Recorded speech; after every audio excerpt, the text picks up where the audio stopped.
Cześć, witajcie na kanale Plecak i Droga. To już 6. dzień wędrówki do Santiago de Compostela. Dzisiaj ruszamy z małej wioski Utergi i zmierzamy do Puente la Reina.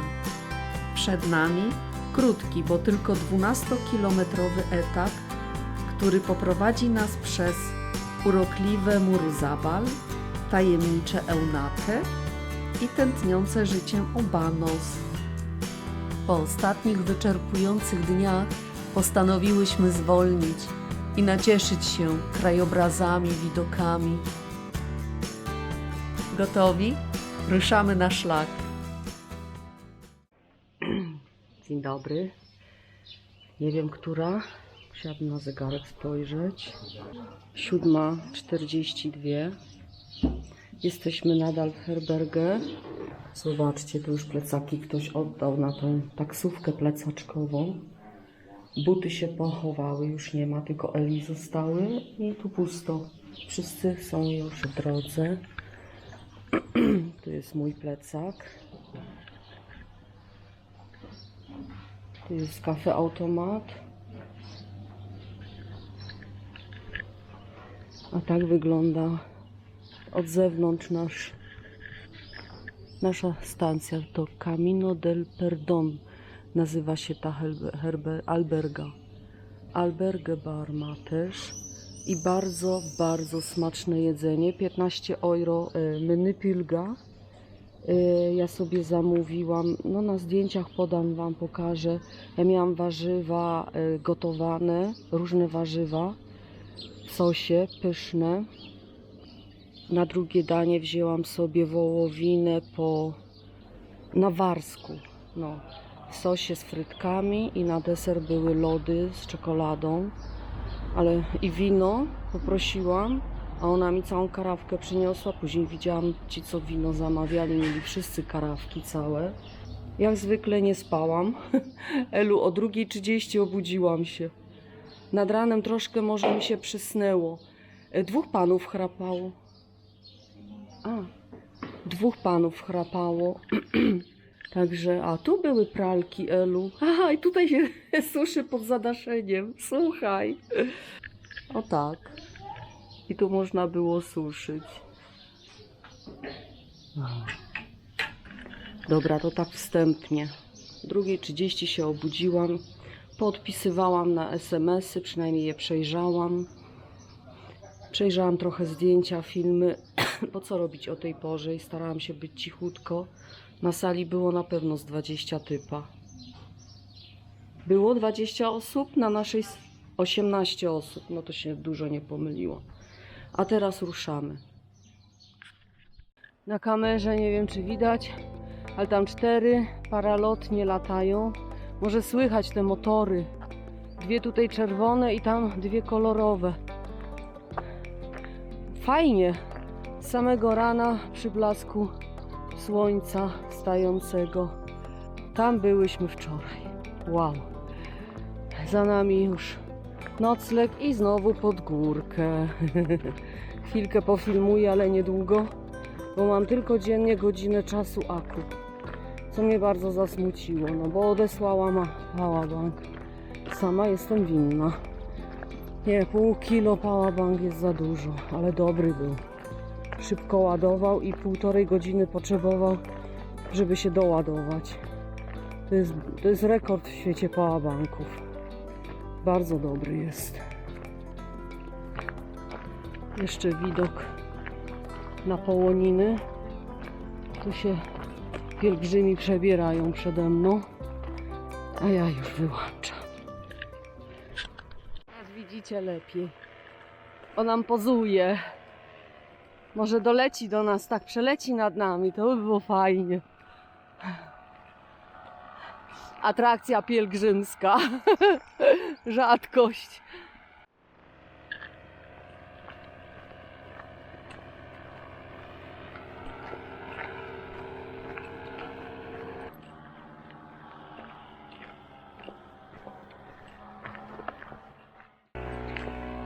Ogólnie jestem bardzo zachwycona całą trasą. Wczoraj jak dotarłyśmy tutaj, nieplanowe 24 km, miały być 11, żeby troszkę odpocząć, ale nie siedzieć w miejscu. Na przykład w Pamplomie mogłyśmy jeden dzień dłużej zostać, zwiedzić miasto. Stwierdziłyśmy, że szkoda. Idziemy dalej, ale tylko krótki odcinek. Kiedy jest następna pierwsza alberga? 11. Dobra, odpoczywamy. I z tą nadzieją maszerujemy, a alberga była zamknięta niestety. Czekajcie, ja troszkę dla Was wysunę kamerę, żeby mnie było lepiej widać. Będę w tą stronę, bo słońce z tej jest. To muszę kijek przepakować. Tu są całe procedury. To nie ma tak od razu. I co? I no rozczarowane, no ale dobra, zdarza się. Sprawdzamy następną albergę, 8 km. No trudno, idziemy. Nie, przepraszam, to miało być 4 km. Bardzo ładna miejscowość, taka osada. Mały kościółek, tam też porobiłam trochę filmów i zdjęć. Nawet nam się udało wejść do środka, bo akurat monterzy weszli, coś tam robili. To jest bardzo stary kościółek. No i niestety są albergi, ale obie zamknięte. Dwie tam były. Nie, kiwali głowami, że nie, bo tam był sklepik i kiosk. No dobra, idziemy dalej. No i w ten sposób zaszłyśmy aż 24 km nieplanowe, a że to była trasa, czekajcie, ten szczyt z tymi metalowymi figurami, El Perdone, El Perdone. Przepraszam, coś takiego chyba to się tłumaczy, ale Perdone to jest coś od przepraszam. Ładna nazwa figury.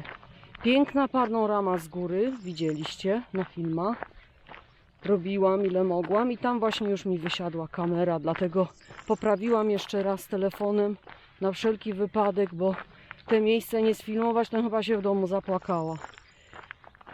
I wiedziałyśmy, że będzie zejście w dół ostre i niestety po kamorach. Tylko jeden odważyłam się filmik nakręcić, jak idę. Naturalnie nie wyszedł tak najcudowniej, bo ja patrzyłam pod nogi, nie do kamery.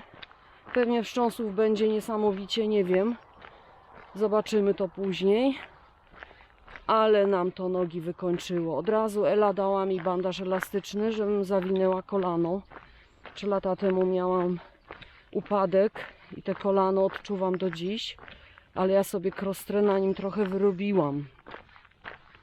Więc zawinęłam nogę.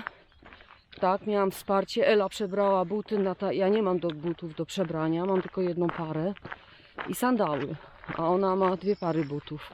Takie miększe i takie salomonki z Gore-Tex z grubszym podbiciem. Więc przebrała, bo zaczęła ją pięta boleć. Obie pięty. No i w ten sposób właśnie mogłyśmy jakoś schodzić. Bardzo wolniutko to robiłyśmy. Nie wiem, na pewno zdarzają się w ludziach gazele, które mkną po tych kamorach. To się wszystko pod nogami rozsuwa. To jest niestabilne. To są duże kamienie. Wahające się. Źle staniesz, masz zwichniętą nogę. Więc ja szłam naprawdę bardzo skoncentrowana w dół. I nie wygłupiałam się. Doszłyśmy w końcu do albergę, do której trzeba było dojść z kolei pod górkę, a czemu nie? No tak, to już jest rutyna.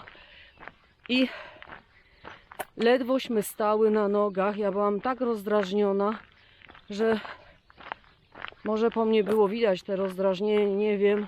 Te panie się zachowywały jak ślimaki.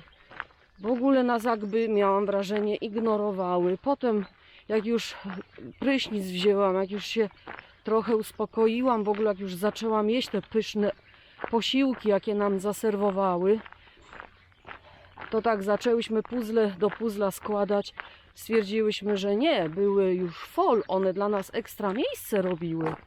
Nie było już miejsc, było wszystko pełne, bo tu ludzie zamawiają miejsca, a my calutki czas idziemy na friko. 2 miejsca prosimy i gdzie wchodzimy? Tak się akurat składa do tej pory. Nie musimy od drzwi do drzwi iść, tylko obojętnie gdzie zaglądamy, to zawsze te 2 miejsca się dla nas znajdują. Jak się nazywał ten, ja tych nazw nie mogę spamiętać. Drugi adres, gdzie spałam, to już wtedy właśnie pierwszy raz z Elą, w tym zakonie, klasztorze. To też właśnie było ciężko i dlatego spałyśmy w podziemiach, w piwnicach. No, także myśmy nie miały tych takich luksusików, bo ten obiekt jest tak przerobiony dla pielgrzymów, że tam jest naprawdę bardzo ładnie. No ale myśmy tego nie miały, no ale to jest droga pielgrzyma i my się na takie rzeczy piszemy. Co nas obie przeraża, te łóżka piętrowe. Ja nie umiem na nie wejść. Wczoraj pan chciał mi pupę podtrzymywać, krzesło mi podstawili, na to krzesło wdrapałam się i na te łóżko z wielkim trudem, no, toczyłam się. Nie byłoby w nocy szans, w ogóle nie ma szans dla mnie wstać do toalety. Muszę się męczyć, trzymać. I tak było. Także te piętrowe łóżka, spanie na piętrze przeraża nas, obie. Ela dzisiaj rano jak wstawała, schodziła. Później mi powiedziała, że chyba sobie lekko podkręciła nogę. Zobaczcie, jakie piękne. Widzicie to? Także chciałam wam to powiedzieć.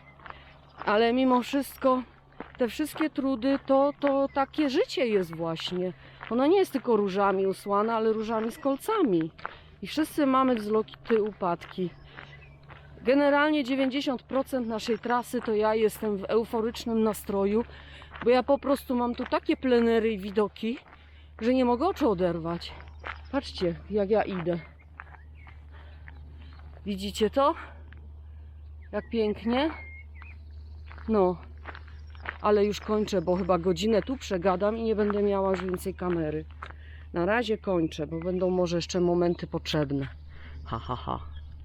Jakaś mała wioseczka przede mną. Widzę, że Ela czeka. Modli się chyba. Szkoda, że się nie chce dać sfilmować. Eluniu. Ale rozumiem. Rozumiem. Szanuję prywatność. Jak najbardziej. Już to, że od tyłu pozwoliła, to i tak się cieszę. Bo dzięki temu mam modela.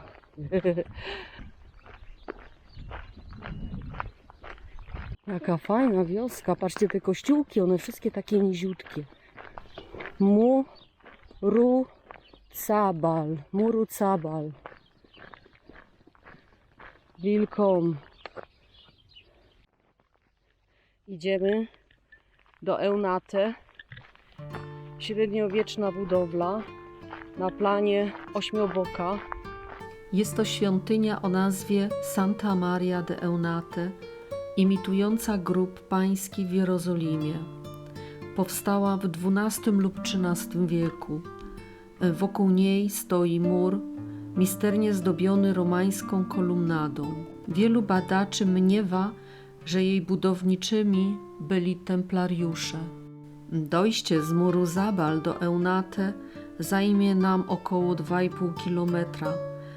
Trzeba odbić z trasy przed kościołem w muru Zabal i skręcić w lewo, później w prawo, trzymać się strzałek, które nas poprowadzą do celu. Trasa prowadzi polami. Dzisiejszy różaniec odmówiłyśmy w tej świątyni. Warto zadać sobie trud, aby odwiedzić to miejsce. Gorąco namawiam. No, odchodzimy już teraz z tego miejsca. Byłyśmy tutaj dość długo. Posiliłyśmy się w ogrodzie na ławeczce. Później pani przyjechała o 10, otworzyła kościółek. To jest pod wezwaniem Najświętszej Marii Panny. I ja ją zapytałam przez translator, czy możemy tam odmówić różaniec. Dzisiaj nie będziemy iść drogą odmawiać, tylko odmówimy różaniec. Patrzę, to Ela tak szybko poszła, że już nie widać. O co tu chodzi? To rzeczywiście mi to sporo czasu zajęło, te fotografowania.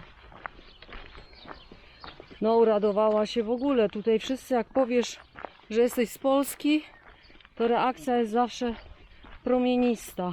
Bardzo lubią Polaków. Bardzo. I jak mówimy z Polski, no to od razu zupełnie inni ludzie, inna twarz, inne reakcje. Jakieś cuda nie z tej ziemi. O, dzwonię do Eli, bo nie wiem, którędy iść. To przerwę. Kościółek mam za sobą. Przerwę, muszę dzwonić do Eli. Tam daleko to Ela. I jakaś osada z kościółkiem w dali, ładny widok. Słyszycie, jak ptaszki mi umilają drogę. Już przed Eunate napotykamy rzeczkę Rio Robo, która towarzyszy nam po prawej stronie drogi, a potem wpływa do rzeki Arga w Puente la Reina. Eli już pewnie nie widać. No, te filmowania mi zajmują dużo czasu. Ustawiania kamer dla Was, wszystko dla Was.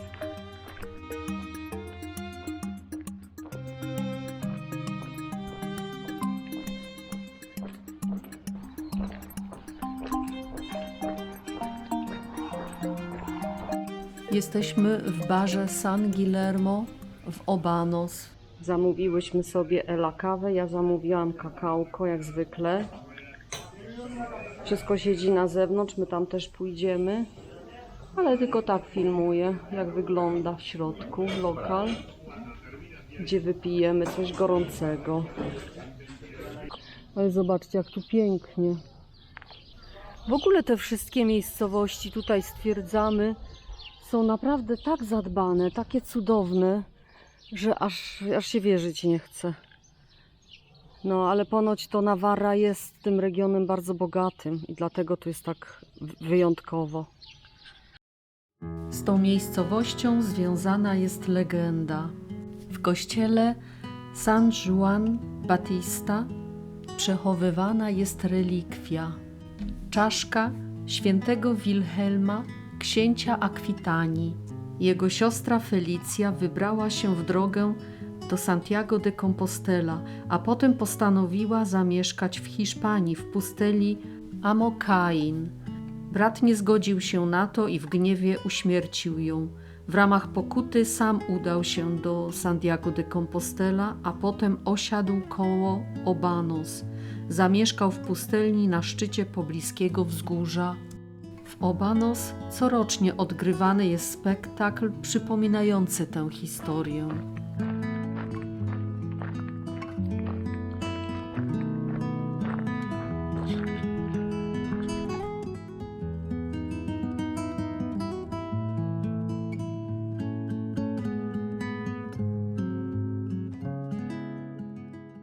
Doszłyśmy do Puente la Reina. Po polsku znaczy to Most Królowej. Doszłyśmy do kościoła. Zobaczcie, jaka piękna architektura romańska.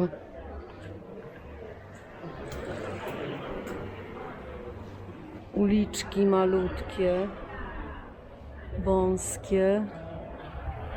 No i zobaczymy, czy można wejść do środka z kamerą. Piękny portal. Jak zwykle nie pamiętam nazwy miejscowości. Puente la Reina. Wchodzimy do kościoła Santiago, wzniesionego w XII wieku. Ołtarz w stylu barokowym poświęcony jest świętemu Jakubowi. W tym kościele na mszy świętej o 19:30 wszyscy pielgrzymi dostali krzyżyki. Nazwa miasteczka Most Królowej pochodzi od mostu z XI wieku, a wybudowanego dla pielgrzymów, aby mogli bezpiecznie przeprawić się przez rzekę Arga. Fundatorką mostu była albo Dona Major, małżonka Sancho III Wielkiego, albo Dona Estefania, której mężem był Garcia de Nájera. Tam jakaś siesta się odprawia, grają, jak oni się nazywają? O, popatrzcie na te uliczki, to jest po prostu coś pięknego, ta miejscowość jest bajeczna. coś innego. Może to jest jakieś wesele albo jakaś uroczystość rodzinna. Trudno powiedzieć. Mariachi, o, mariachi się nazywają. Przypomniało mi się.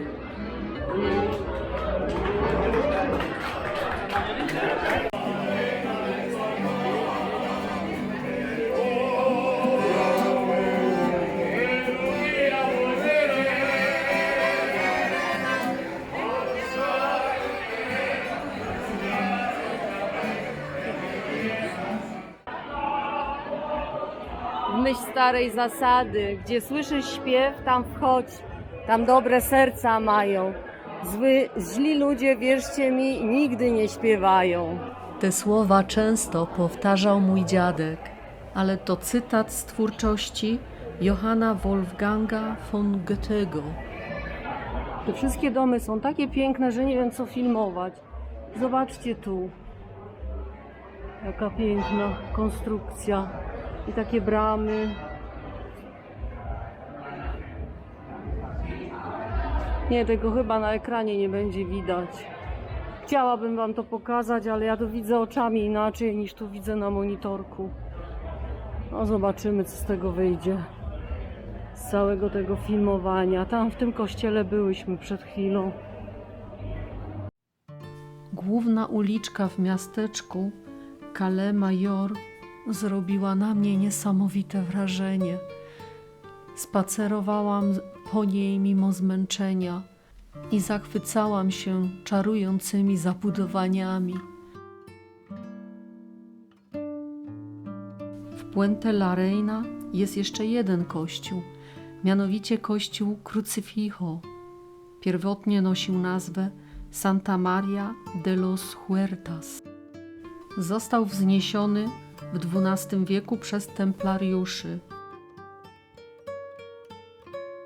W jego wnętrzu znajdują się dwa cenne zabytki.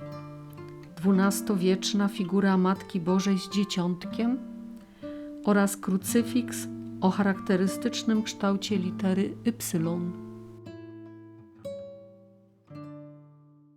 A tutaj jest właśnie albergę, w którym zakotwiczyłyśmy i dostałyśmy pokój jako pierwsze, więc wybrałyśmy sobie łóżka na parterze. Uprosiłyśmy, bo nie chciała nam dać. Tu w ogrodzie wiszą nasze rzeczy wyprane. Co to znaczy nie chciała nam dać? Nie chciała nam dać dlatego, że łóżka piętrowe w alberdze powinnyśmy były wziąć jedna na górze spanie, druga na dole. Ale ogólnie obsługa była bardzo miła i służyli dobrą radą. Na każde pytanie starali się odpowiedzieć. Alberga zapełniła się bardzo szybko pielgrzymami. Przed chwilą pokazywałam ogród, w którym rozwiesiłyśmy sobie pranie i w tym ogrodzie poznałam Koreańczyka Junga Park. Przyleciał razem z kolegami ze Stanów Zjednoczonych, bo tam mieszka na stałe i należy do drużyny piłkarskiej. Te Camino miało być dla nich treningiem. Tak dobiega końca kolejny dzień naszej przygody. Tym razem, jak już mówiłam, tylko 12 kilometrów i bardzo dobrze, bo miałyśmy czas na trochę przyjemności, trochę relaksu, wyprania naszych rzeczy. Jeśli chodzi o kolację, no musiałyśmy tym razem zrobić sobie same w kuchni w alberdze. Wszystkie restauracje i tawerny były czynne dopiero od godziny 19, a my planowałyśmy iść na mszę świętą na 19:30. W pobliskim supermarkecie zrobiłyśmy zakupy, no i jednak kolacja udała nam się wspaniale. To by było na tyle. Żegnam się z wami i kolejny raz mówię do was Buen Camino!